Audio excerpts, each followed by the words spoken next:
What is up, guys? How's it going? My name is BobaTalks and welcome to a brand new video on this interwebs channel of YouTube interwebsness. Now, today's video is all about why you should be watching Altered Carbon. No, I didn't know if this was a review. To be honest, this video is off the top of my head because I've been meaning to get a video out like this for a while, but honestly, no bullet points, no nothing. It's just me talking about why you should watch this show because I think it's a fantastic show, and I feel like, I don't know, it's got the vibe that not everyone is watching it. I haven't been seeing everyone talking about it. I guess the reviews it was received fairly well, but not like amazingly over the top. But I feel like it is slightly underrated. Now, if you're a sci-fi lover, or should I start by saying, if you're not so much a massive sci-fi fan, you might find this a little bit hard to get into because obviously it's a very kind of noir, sci-fi kind of themed show.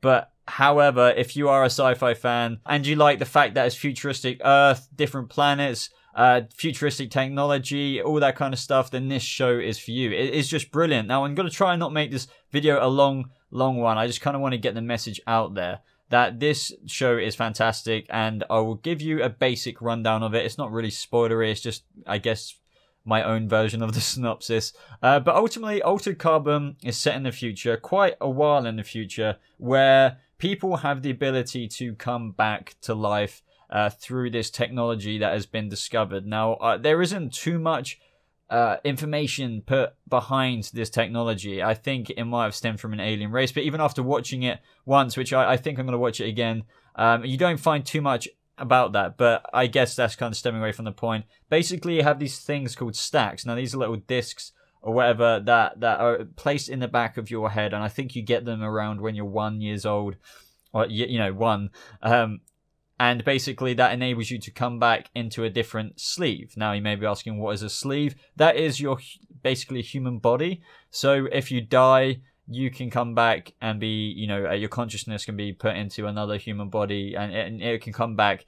As simple as that, right? However, this show is so much more complicated than that. First of all, I find that a fascinating thing as it is, because the show does use the fact of rebirth quite a lot in it, coming back and stuff like that.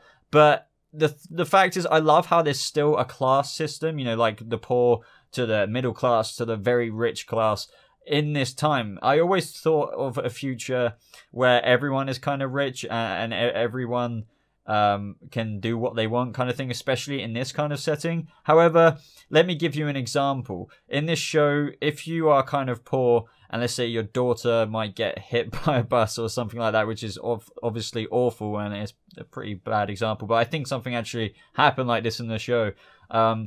And you couldn't exactly afford her birth sleeve, and, it's kind of self-explanatory, but a birth sleeve is basically a clone or like a copy of your original sleeve. So if I was to die, I would ideally want to be put into the same version of me out there rather than a different sleeve. However, if you're poor, in this show, you are basically you can be put into like a 65-year-old woman's sleeve or like body who's been put on standby, and your daughter will be coming back to you, a 7-year-old in a 65-year-old's body, and that is just so messed up. And that's what I mean about this show. It has so many things like that, which is just, I think that's amazing. I know that sounds weird, but the concept, the design and thought behind this world, I think it is based off a novel, is brilliant. The rich live way up in the sky above the clouds, so they don't have to see the underworld, I guess you would say, the people on the ground. I think the rich people are called like mechs or something, but either way, the world is brilliant. I have to say,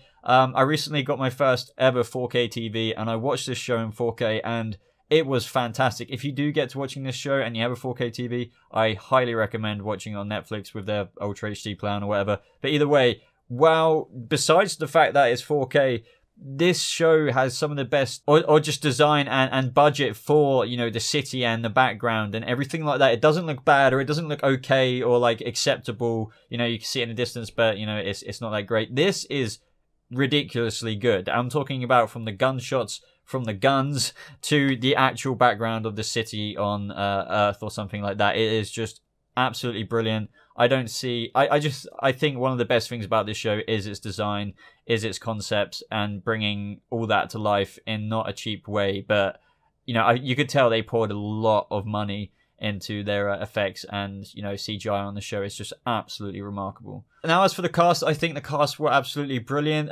Joel Kinnaman, I think that's how you say his name, plays the main character Takeshi Kovacs. And he has a fascinating story. The beginning of it is just he has been put into... He comes out of almost like stasis. So I guess if you've been put down, or like if you've done a crime, or if you're paying for something, you don't permanently die. Your stack, which I explained to you guys earlier, can be put on hold, or like it's kind of like prison. But he was, should I say, on ice for like 250 years. But then he's brought out of ice to lead this investigation for one of the mechs, or like the rich people. I believe his name is Lawrence Bancroft, to discover or find out who killed him. Like, he basically got murdered. In the whole of season 1, it's about Takeshi Kovacs coming out of being in the 250-year sleep, put into a new sleeve, and then finding out who murdered this guy. And it's a really, really, really, really, really good story from there on out. Martha Higuerida plays Kristen Ortega, I believe, and she was fantastic. She bounces off Joel really, really well. I really love their relationship. The story between how those two characters meet, and the kind of unveilings you get. You know, basically, we all know in shows you get those moments where stuff doesn't make so much sense, and it's like, oh, okay. Those moments are really cool in the show. I will say the storyline is a bit complicated. Towards the end of the show, or even several moments in the show, there's some stuff that is not necessarily rushed over, but there's some stuff that you really need to pay attention to.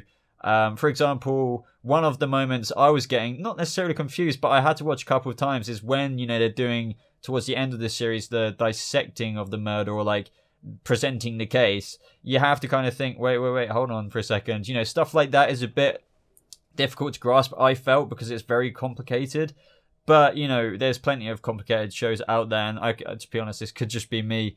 But I do think it's slow at times, but I feel like the world and the amount of effort that went into this show kept me immersed the whole time. I think, as I said, Joel playing Takeshi Kovacs in this sleeve of Riker was absolutely fantastic. I think he's brilliant. I'm not sure if he's coming back for season 2. Now, that isn't a spoiler. He might not be coming back for it, because I've got the cast up right now and I'm seeing these articles, and that would make me really sad, because I haven't seen much of Joel's stuff before, but I thought he was a brilliant dude. Like, he's a cool dude. Like, in this show, he is a freaking badass. Either way, I'm going to be going on forever if I keep talking about this show. I could go into every last detail, but this isn't necessarily a review. It's a little bit of a review, but it's more like I want you guys to check this show out. It's definitely worth checking out if you're a fan of sci-fi. As I said at the beginning of this video, if you are a fan of sci-fi, I do not see how you couldn't get in this show. Its concepts are remarkable.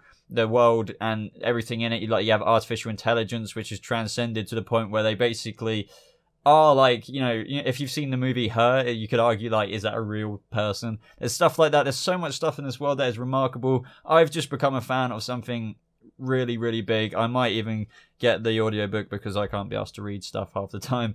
But yeah, I really want to see a season 2. I just wanted to leave this with you guys. Check it out. If you have already, let me know what you thought of it. Let me know if you didn't like it. That would be interesting. But if you haven't seen it, then I definitely recommend checking it out. If you have a 4K TV, hell yeah, watch that in 4K. As I said, this has got I'm vouching for this show. It is brilliant. I just feel like people should be talking about it more. I feel like, have I missed something? But I remember it getting released and nobody seems to be talking about it. So check it out, guys. Let me know what you think. Apart from that, if you like this video, let me know by clicking that like button. And if you're new to this channel, why not subscribe for more videos like this? You can follow me on social media by clicking on the links around here. Thank you to every single one of my patrons. I really, really appreciate you guys so much. Sorry, my phone just vibrated. But no, yeah, seriously, all the support on this channel is absolutely amazing. So thank you, everyone. Thank you so much for watching. I hope you have a lovely rest of your day, and I'll see you in the next video. Goodbye.